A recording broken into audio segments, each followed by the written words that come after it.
All right. I spunk him into, I manifested this motherfucker all the way from Peruvia. And his name is Shorty the comedian. Fresh off the boat. Holy applause. Thank you I forgot to tell him to give it up for you, man. Shit. Man, he just gave away all my shit. All that trick, all that shit, man, that's the work of 2 years, you know? Anyway, so we're doing now the unwanted advice from family members on holidays. Let me first say, all my family members are like that.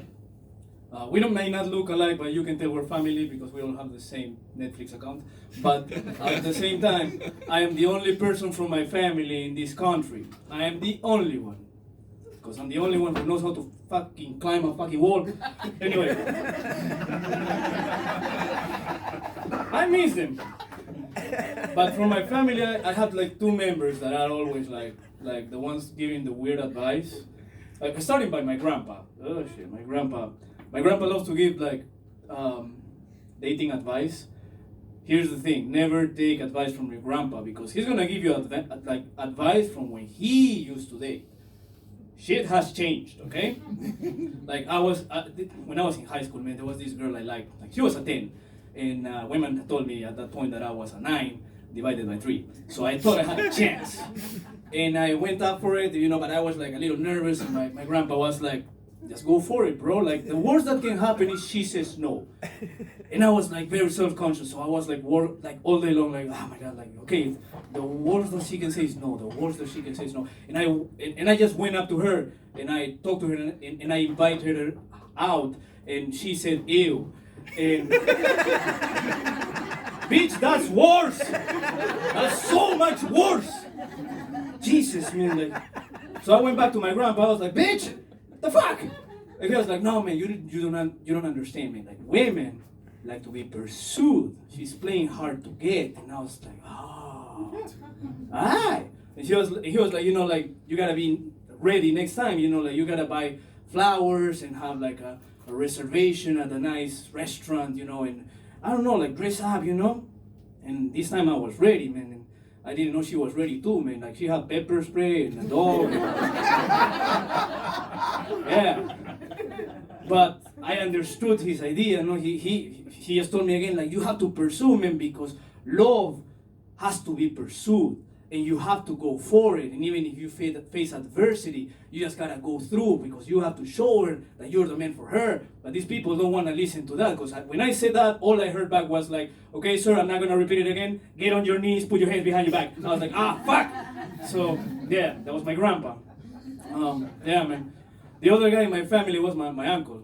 We're gonna call him Uncle Mark to hide his identity, which is Orlando Rojas. He was a piece of work, man. Like, man, this guy told me, like, I think the first advice he ever gave me was like, never talk shit about a woman's performance in bed. He was right. Why? Because you can't. Don't believe me? Try this.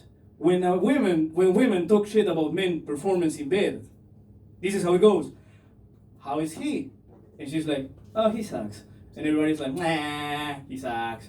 Try that with a woman. Oh, she sucks. We're all like, nice. Yeah, you can't do that, man.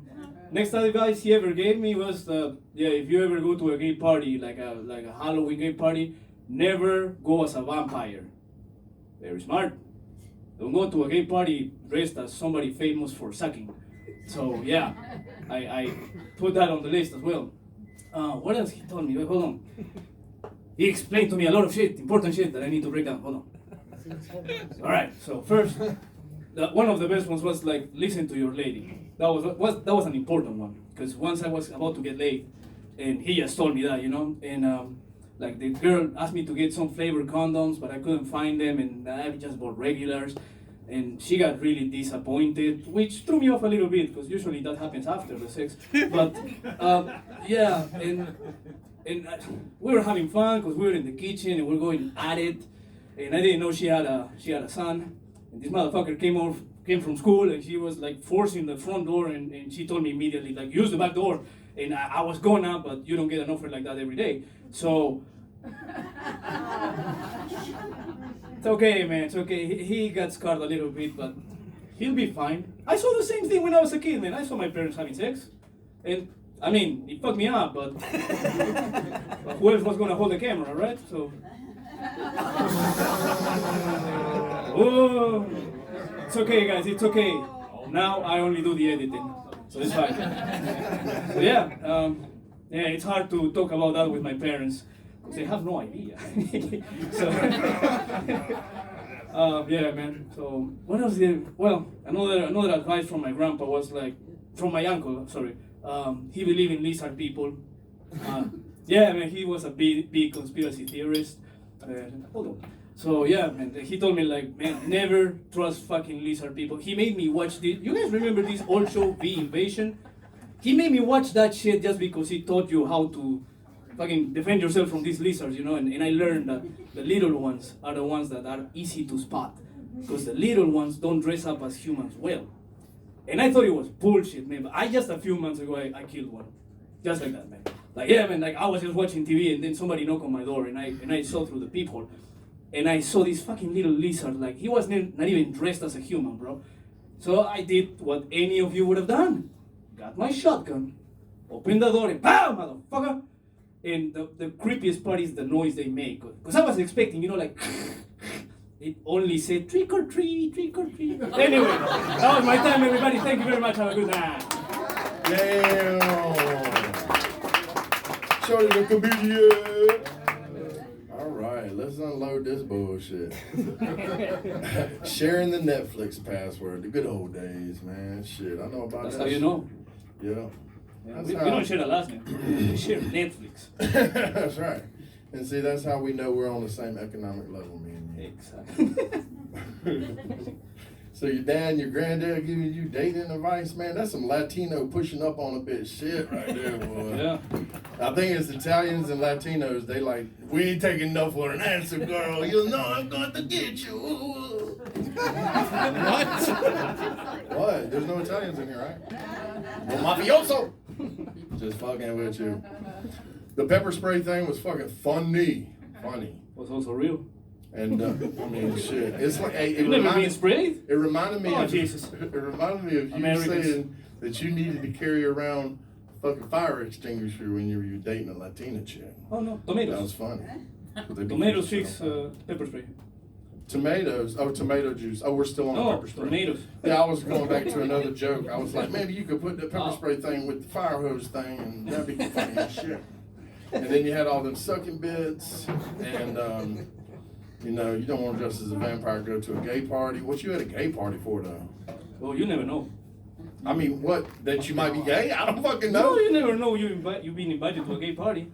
Oh, so you got to the party and you was like, wait a second, this is a gay party. Yeah. But who the fuck invited me? Let me tell you, this mother. You never been invited to a gay party by accident? No. Dude, I look like a gay lesbian. I've been invited to a lot of gay parties. Well, now that does make sense Yeah. because, like, we just spoke outside about you always being mistaken for a girl. For those who don't know, I just went to Austin with Matt over there, and the whole mall we went to visit thought I was his girlfriend. They kept offering us like shit for me, and I was like, come on. Would you like to get a fragrance for your girl? Hey, the bitch. Mr. Sir, Mr. Makeup. Sir. They try to give me makeup. Would he like this shade of lipstick? Well, bitch. That's mucked up. That's what happened. That's mucked up. Yeah. I said it once, so I said it again. Lizard people are real as fuck, dude. You ain't ever heard of David Icke? He talk about the lizard people. Really? He said George Bush's family was a bunch of lizard people. Maybe. He said that, Jane. I don't even know if it's real though. and then the thing about seeing your parents having sex, and then you said you brought it back around to the camera that you was running, then you was editing it, and then you said that they didn't know about it. That was a three-way punch, man. My stomach was like, I was all down in this gut area. The classic combo. It was nice. What you got to say, Mr. Cecile? I wrote my shit down. Yeah, you did, man. I don't know what's left to say. Hell, you went right back through his whole goddamn set. and that's it. Bullet points. Yeah, whole recap. Nah, man, but dope job, man. That shit was funny as hell from start to finish. Thank you. I love the fact that you do have a heavy accent, and you kind of make that part of the joke too, man. That shit was hilarious. You're not afraid to joke on yourself. You actually have some great material, and the punchlines hit hard, man. I was very impressed. But if you keep getting invited to gay parties, you're fucking gay. I'm bringing people next time. Nah, you're gay. If I get invited, you're getting You're gay. invited. If you keep getting invited to gay parties, and you keep going, you don't just go to gay parties and don't know it. That shit does not happen. The LGBT community is very upfront. They let you know what they want from the jump, but Shorty, you're gay as fuck. He said, if you do it too much, you're putting off a vibe, my man. I'm just telling you. Yeah. What you got to say, Onion? Don't call him gay. Pinche loco, wow, wow, wow. That was a solid start, and it just kept shotgunning it. Great jokes, great timing. When you switched from grandpa to uncle, you had a short little stumble, but that was the only one. Man, that was absolutely fantastic. There's no more I can say about that. You made him speechless. I like it.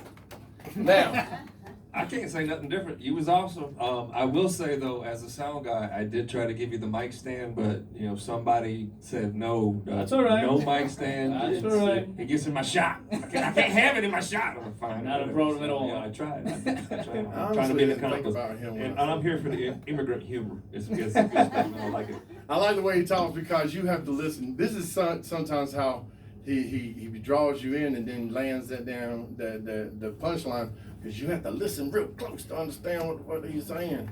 That's like all them guys on Kill Tony that they bring up that's handicapped and can't hardly talk. You gotta listen real close to catch that punchline. That's how we make it better. Everybody give it up for Shorty the comedian. That's his name, and he can't wear it out, bitches.